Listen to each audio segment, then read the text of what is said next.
So Liam Cosgrove of the Grayzone recently had a huge back and forth between State Department spokesperson, everybody's favorite, the dime store version of Count Chocula, Matthew Miller. That's right, him.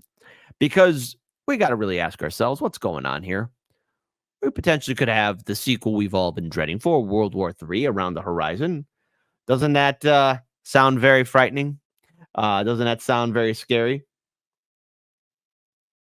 Because I, for one, don't want the Third World War to happen, but yet we have a State Department and an administration that is indifferent towards the fears of a lot of people who don't want to wake up one morning and see mushroom clouds in the sky and then a huge wall of fire vaporizing all of us.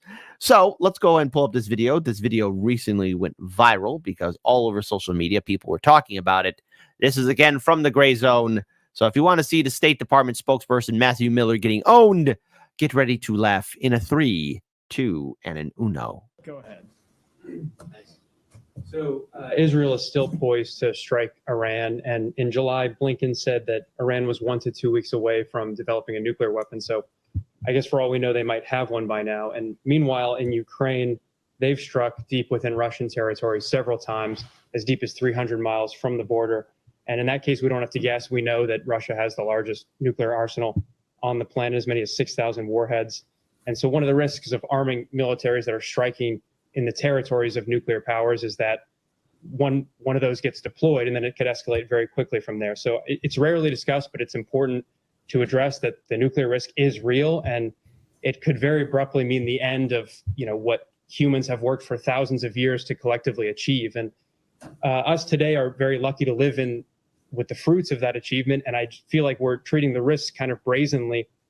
So my question for you is, we often hear in response to these concerns that, well, Putin, Khomeini, they're war criminals, they're terrorists, as if they're too inherently evil or immoral for us to negotiate with. But meanwhile, this administration has financed a genocide in Gaza for the last year, and every day you're up there denying accountability for it. So, I mean, what gives you the right to lecture other countries on their moral? So if you have a policy question for me, I'm happy to take it. If you want to give a speech, no, but there are plenty of places in Washington where you can give a speech. Yeah. God damn it, Count Chocula.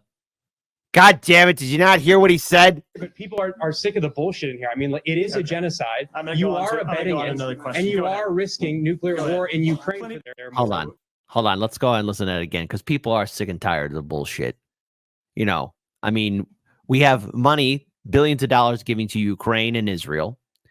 Meanwhile, Hurricane Milton is making landfall. It's going to destroy so many businesses, so many homes, so many apartments. The infrastructure is going to be damaged. And the thing is, it's the second hurricane to hit Florida, and it went from a tropical storm to a Category frickin' 5. And yet, our wonderful United States government is telling all the people who got hurt by Hurricane Helena hey, you get this one-time $750 FEMA relief money. But wait. There are videos on social media in which people are being denied it. And also, in order to get it in the first place, you got to have internet connection. So, yeah, maybe people are sick and tired of the bullshit. Maybe people are sick and tired of the hypocrisy. Somehow, two countries, Israel and Ukraine, are getting treated like royalty. And before anyone types in the comment section, but there's a war going on. There's a war going on. Well, let's do a ceasefire and have diplomatic talks before the nukes start flying. All right, we're already seeing what happened with Gaza after October 7th, right? And while people like Piers Morgan be like, do you bloody well condemn Hamas? Do you condemn Hamas? Do you condemn it? Do you bloody well condemn Hamas? Do you condemn Hamas? And of course, you got corporate media doing its own stupid bullshit game too. Billions of dollars for Israel and Ukraine. And yet, what are the American people getting? Nothing. So maybe we're tired of the bull. Maybe we're tired of the crap. But there's a war going on. Well, then let's do diplomacy. Let's have peace talks. But that's a bridge too far because no one's running the show. It's abundantly clear that Biden isn't running the show. And you think Kamala's running the show? She can't even run her campaign. And I cannot wait to talk about the Kamala Harris segment because the Democrats are panicking. And yet even she is quick to blame Trump for the FEMA response and then says, oh, yeah, she wouldn't change anything if she was president instead of Biden. 3.5 years of bull. Say it again, my friend. if you have a policy question for me, I'm happy to take it. If you want to give a speech, No, but there are plenty of places in Washington where you can give a speech. Yeah, but people are sick of the bullshit in here. I mean, like, it is a genocide. You are abetting it, and you are risking nuclear war in Ukraine for this plenty of proxy other war. places to give a speech. Go ahead. Thank you, Matt. So, what's the response to this? Well, corporate media has its own little response to it. See, there are articles being discussed by mainstream media how it failed us after October 7th. I know, because that was an opening shot right there. See, the State Department is going to be responding to a question like that because the State Department is expecting everyone to follow orders and to shut up. You know, what's really sad about this entire administration is that no one has an answer. People are incapable of answering questions in the Biden-Harris administration. I mean, we already saw the press secretary, KJP, in her, fantastic clown suit, walk away. And it's also been brought to my attention that the shopping tag is still on the suit. So shout out to my keen-eyed viewing audience members. See, it's because of you guys and gals I wake up every day doing this job with pride. So let's go ahead and pull up corporate media here. Shout out again to Case Study QB. Hey, BSDNC, what slop do you want to give us? Today marks 1 year since the Palestinian militant group Hamas staged the deadliest attack on Israel since its founding, leaving 1,200 people dead, 250 taken hostage, and triggering a brutal attack on the Gaza Strip that has left nearly 42,000 dead. Now, 1 year later, there seems to be no end in sight to the conflict. More than 100 hostages remain in captivity, and adding to the death toll in Gaza, which includes an estimated 16,000 children, many areas have been flattened, and hunger remains rampant, with the UN warning of famine. The region is on the brink of an even wider war, as Israel has launched airstrikes on Lebanon and is vowing retaliation against Iran. Meanwhile, the conflict has reverberated here at home as well, and it's having a profound effect on our political, cultural, and even our media environment. I'm joined. Yes, in a media environment in which many content creators have been censored, silenced, and suppressed. That's god-awful and terrible, but see, that's nothing that corporate media wants to talk about. Do you want to know why corporate media doesn't want to talk about that? Because they themselves know that if they step out of line, they're going to be put on the chopping block. See, Heartland's Media, we know what it's like to be censored. We know what it's like to be suppressed. And I just want to pull this up here just real quick. Rachel Belvins got her YouTube channel back, which is fantastic. And I'm happy for her. We did reach out to her to have her on the show. Hopefully she does respond back. But, this is just how unfortunately we are living in a time of censorship. So if there's a problem with the media, corporate media, it's you guys and your narrative. The email also noted that my channel is still being hit with a warning and 4 videos have still been removed for hate speech. So, oh no. What did she do? Well, she probably was calling out the establishment. She was probably addressing the fact that we are living in a neoliberal nightmare. I'm glad that her channel's back. But when I say the censorship is real, you could thank these jagoffs, because I promise you this.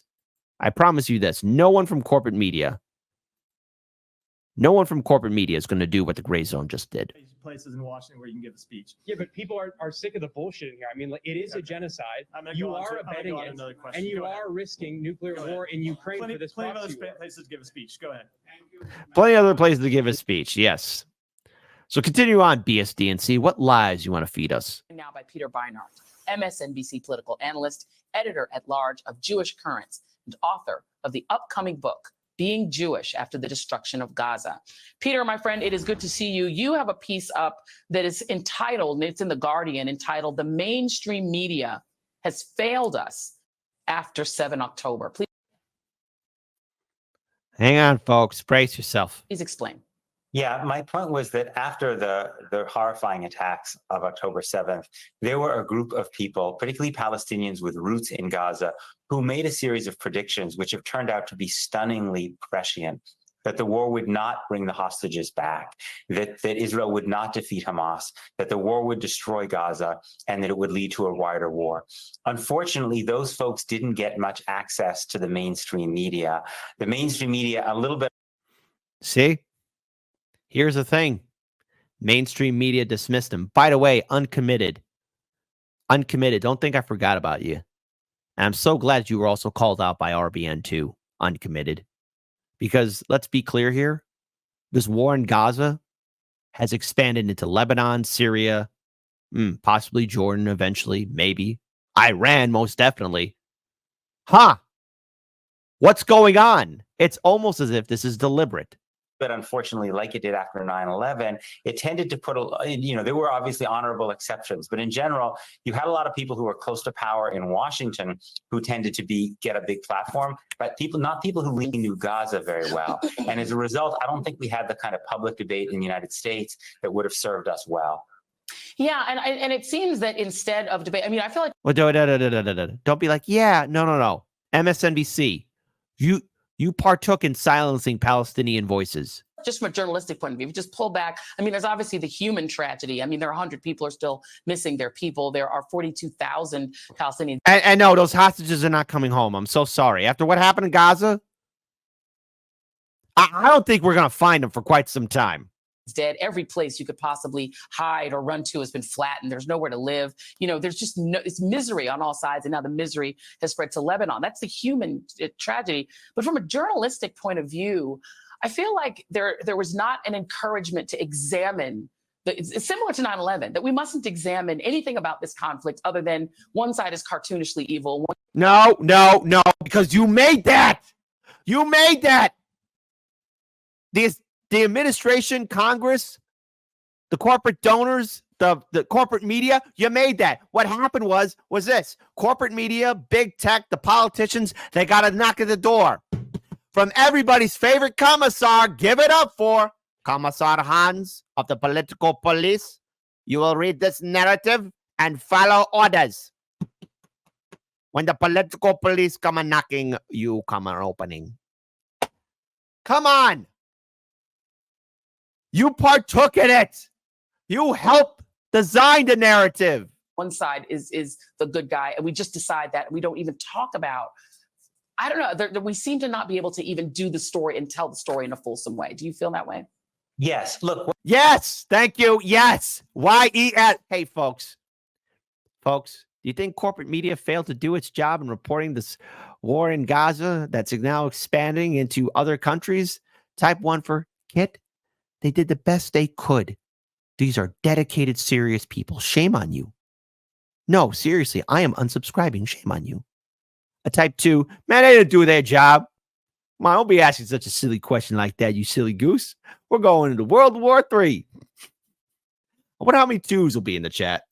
What Hamas did on October 7th was evil in that it targeted civilians in a really horrifying way. But you can't, if you want to fight against that violence, you can't do it effectively unless you understand that it's within a larger structure of the violence of oppression. And if you don't recognize that, put aside that morally you have an obligation. If you believe that all human life, all civilian life is precious, you have to believe that Palestinian life is precious too, which means the Palestinians deserve their freedom. But even strategically, if you don't understand the context in which this October 7th attack happened, and if you can't distinguish between understanding and justifying, which are completely different things, you're not going to have an effective strategy. And in a different way, that's what happened to the United States after 9/11. We didn't have a good strategy for dealing with Iraq and Afghanistan because we didn't do the right analysis about why, in fact, those attacks had happened. And also, by the way,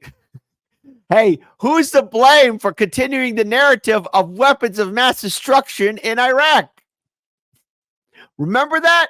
And does anybody remember just a few handful of journalists, reporters, commentators, even talk show radio hosts that did question like, okay, are we sure Saddam has nuclear bombs? And what happened?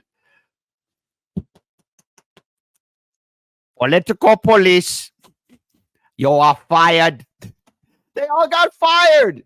If you questioned the war in Iraq, oh, you were a traitor. You were a traitor. Silence. And that's how we got stuck in Iraq for 20 plus years. That's how we got stuck in Afghanistan for 20 plus years.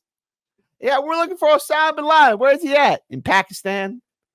Where's he at? Pakistan. We're in Afghanistan. Where's Osama bin Laden at? Pakistan. Where are we at? Afghanistan. You know what? Hey, it's so hilarious to me seeing corporate media fall apart. Hey, Prophet Cat Williams, say it again one more time for the people in back. All lies will be exposed. All lies will be exposed in 2024. Right. Well, I mean, the fact that the media played along with the idea that Iraq had anything to do with it was actually a problem Yeah. That was you guys. too. But that's a bigger question. Hold on. Let's go ahead and rewind it again. Say it again, because you admitted to the crime. And in a different way, that's what happened to the United States after 9/11. We didn't have a good strategy for dealing with Iraq and Afghanistan because we didn't do the right analysis about why, in fact, those attacks had happened. Right. Well, I mean, the fact that the media played along with the idea that Iraq had anything to do with it was actually a problem too. But that's a bigger question. Yeah. You guys played a part in that. Boy, what a sight it would be if you actually did your job, but then you lose access. Sort of like how all the time corporate media, when they get that phone call, if they do a story that the establishment doesn't like, then they lose access. Never forget that the Jeffrey East story was actually covered by ABC, and they almost did it until they got a ring from the royal court of Queen Elizabeth II. If you cover this story about one of our royal family members being with Jeffrey E., you won't talk to Will and Kate. You know, last I checked, didn't we have a revolution against the monarchy? Didn't we have a revolution? I don't know. Maybe I'm going crazy. Oh, well, we got to speak to the royalty About the way we treat Arabs and Muslims as one sort of mush and not really understanding the individual cultures. Let me play 2 quick sound bites. Here's Trump first, and then I'm going to play Kamala Harris, both responding to this anniversary. Here's Trump. I think they've shown a level of warfare that's been pretty amazing, whether you're for them or not for them. It's been amazing. Israel would be good. I think Israel has to do one thing. They have to get smart about Trump because they don't back me. They got to get smart about Trump. Oh, man, both candidates support this war, by the way. I did more for Israel than anybody. I did more for the Jewish people than anybody. And it's not a reciprocal, as I say. We must uphold the commitment to repair the world. An idea that has been That ain't going to happen.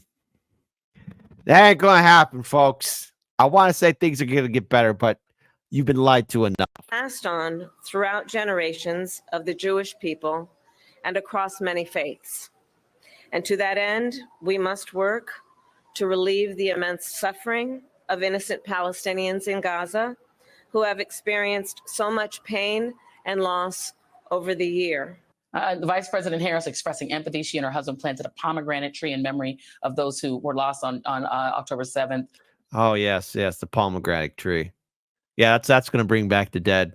A little tree. Hey, I'm all for nature, folks. Okay, all for planting trees, but the dead stay dead. Okay, let's just remember that. Donald Trump said, "Hey, here's some good real estate here, and also it's about me, and it's all about himself." Comment on that if you would like, but also just about whether going forward, you know what? Just comment on that if you'd like. Yeah. She's probably getting yelled at by a producer in the ear, like, "Hey, get this guy off the air." We have 15 seconds. Good for Kamala Harris for showing genuine empathy and talking about Palestinians as human beings. But people are not going to take you seriously in that rhetoric if you keep on providing unconditional weapons, the same weapons that are killing people in Gaza and killing people in Lebanon. If the words are going to mean something, they have to be followed by actions. Peter Beinart, my friend, thank you so much. I always appreciate talking with you. And that is tonight's Readout. And that's going to be the first and last time he's going to be on that show ever again. He's not coming back. He ain't coming back on because he wasn't following the correct orders or procedures. So what can we take away from this? When questioned, the State Department dismisses any real legitimate concerns about the fact that we are walking into World War III. When pressed was in regards to the fact that this war in Gaza is now escalated into neighboring countries of Lebanon, Syria, Iran, well then, hey, you know what? The State Department's not going to answer that question. And when it comes down to corporate media's own response, in regards to covering what happened on October 7th. Now corporate media is seeing this mess and be like, oh my, well, who did this? Why did this happen? Oh no. To which I have to say, this is why we have to break away from corporate media. This is why we have to break away from the two-party system. And thankfully, there are outlets like the Grayzone and other heroic independent media networks out there that are speaking truth to power. You know, the Grayzone was in a fight for its life in a lawsuit, and they won. So shout out to Max Blumenthal, Aaron Mate, and all the other beautiful people that are part of the Grayzone that are speaking truth to power. Hey, who's sick of this BS war and all of these wars? Raise your hand.